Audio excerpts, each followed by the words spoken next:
என்றென்றும் நம் உள்ளங்களிலும் இல்லங்களிலும் மகிழ்ச்சி பொங்க, இருள் விலகி ஒளி பெருக நாம் கொண்டாட போகும் தீபாவளி திருநாளுக்கு ஒரு ஸ்பெஷலான ஸ்வீட் இன்னைக்கு ஆதிரா ஜங்ஷனில் செய்ய போகிறோம். ஒரு கப் கோதுமை மாவில் ஒரு அருமையான சுவையான குலாப் ஜாமுன் தான் அது. இது வரைக்கும் ஆதிரா ஜங்ஷனை சப்ஸ்கிரைப் பண்ணாதவங்க சப்ஸ்கிரைப் பண்ணிவிட்டு அப்படியே பெல் ஐக்கானை ப்ரெஸ் பண்ணிவிடுங்க. இந்த லிங்க்கை உங்கள் ஃபேமிலி அண்ட் ஃப்ரெண்ட்ஸ்க்கு ஃபார்வேர்ட் பண்ணுங்கள். நான் இப்போ ஒரு கப் கோதுமை மாவு வீட்டில் அரைச்சது எடுத்திருக்கேன். கடையில் வாங்கின மாவும் எடுத்துக்கலாம். ஒரு கப்புன்றது 100 கிராம்ங்க. அதோட ஒரு கப் பால் பவுடர் சேர்த்துருக்கேன், அதுவும் 100 கிராம் அளவு. இதோட 1/4 டீஸ்பூன் அளவுக்கு பேக்கிங் சோடா சேர்த்துக்கோங்க. இந்த மூணையும் நல்லா கைகளால் பிணைஞ்சி விடுங்க. அப்போ தான் மாவு எல்லாமே ஒன்றா கிளறி வரும். இப்போது 2 ஸ்பூன் அளவுக்கு நெய் ஊற்றிக்கோங்க. அதையும் நல்லா கிளறி விடுங்க.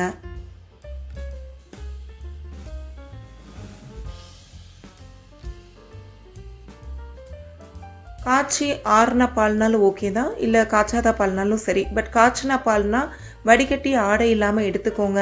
அந்த பாலை கொஞ்சம் கொஞ்சமாக இந்த மாவோடு சேர்த்து சப்பாத்தி மாவு பதத்துக்கு பிணைஞ்சிக்கோங்க. மாவை ரொம்ப இறுகலாகவும் பிணையக்கூடாதுங்க, கொஞ்சம் லூஸாக தான் நம்ம பிணைஞ்சிக்கணும். ஏன்னா நம்ம அடுத்து ஒரு மணி நேரம் அளவுக்கு இந்த மாவை ஊற விட போகிறோம். ஸோ கொஞ்சம் பிசு பிசுப்பாக இருந்தால் ரொம்ப பெஸ்ட்டு. நீங்கள் மூடி வச்சு 1 மணி நேரம் ஊற விட்டுருங்க. இப்போது சக்கரைப்பாகு காய்ச்சறதுக்கு நான் 1.5 பவுல் அளவுக்கு சீனி எடுத்திருக்கேங்க. அதாவது 150 கிராம் சீனி.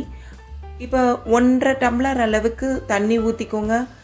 1 ஸ்பூன் அளவுக்கு ஏலக்காய் பொடி சேர்த்துக்கோங்க.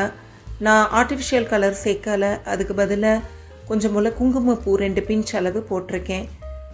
போட்டு நல்லா மீடியம் ஃப்ளேமில் வச்சு கிளறி நல்லா சக்கரை கரைஞ்சி கொதித்து வரவும் பாகுப்பதம் பார்க்க தேவையில்லை, கொஞ்சம் பிசு பிசுப்பு வந்தாலே போதுமானது. இப்போ மாவும் நல்லா ஊறிடுச்சு பாருங்கள். இருந்த ஈரப்பதம் இப்போ இல்லை. ஸோ நல்லா பிணைஞ்சி விட்டுக்கோங்க. பிணைஞ்சி விட்டுட்டு இப்போ மீடியம் சைஸ் உருண்டைகளாக நான் போட போகிறேன். நீங்கள் எந்த ஷேப் வேணாலும் செஞ்சுக்கலாம். இந்த மாதிரி உருண்டைகளாக உருட்டியிருக்கேன். எனக்கு 28 உருண்டைகள் கிடச்சிச்சு. இதை நான் ரீஃபைண்ட் ஆயிலில் கொஞ்சம் கொஞ்சமாக போட்டு பொரிச்சு எடுத்துக்கிறேன். நீங்கள் அடுப்பை மீடியம் ஃப்ளேம் இல்லாட்டி சிறுதியில் தான் வைக்கணும். தேவைப்பட்டால் ரொம்ப சூடாயிடுச்சுன்னா ஆஃப் பண்ணிவிடுங்க. கிளறி விடுங்க. அப்போ தான் ஒன்று போல் கலரில் கோல்டன் ப்ரௌன் கலரில் நம்மளுக்கு மாவு வெந்து வரும். கடையில் வாங்குகிற மாவை விட இது நல்லா உருட்டுறதுக்கும் ஈஸியாக இருக்குது. கிராக்ஸ் எதுவும் வரலைங்க.